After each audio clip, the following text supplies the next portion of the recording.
Welcome to our channel. Today we how to connect room database in Android with Retrofit, detailed guide step by step clearly. To connect room database in Android with Retrofit, first, ensure that you have Android Studio installed on your machine.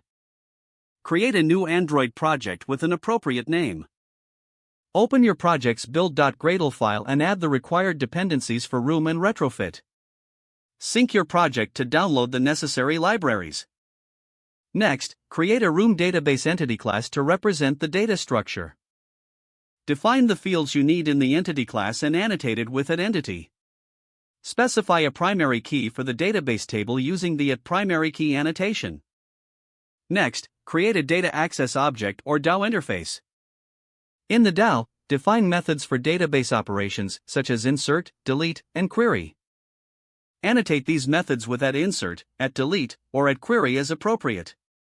Now, create the room database abstract class that extends room database. In this class, declare an abstract method for your DAO. Override the onCreate and onUpgrade methods as needed. Move on to setting up Retrofit for API calls. Add the Retrofit dependencies to your build.gradle file. Create a Retrofit interface to define your API endpoints. In this interface, declare methods for the API calls, annotating them with the appropriate HTTP verbs like @get or @post. Create a Retrofit instance in a singleton pattern to ensure a single instance throughout your app. Next, create a repository class that will handle data operations. In the repository, combine calls to the room database and Retrofit. Inside this class, implement methods to fetch data from the API and store it in the room database.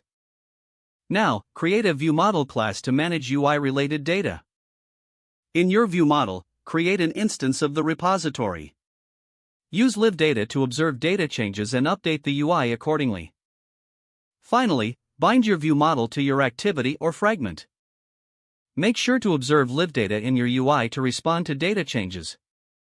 Now your room database is successfully connected to Retrofit. You can fetch data from an API and store it in the room database efficiently. Don't forget to like this video and subscribe to our channel for more step-by-step tech guides.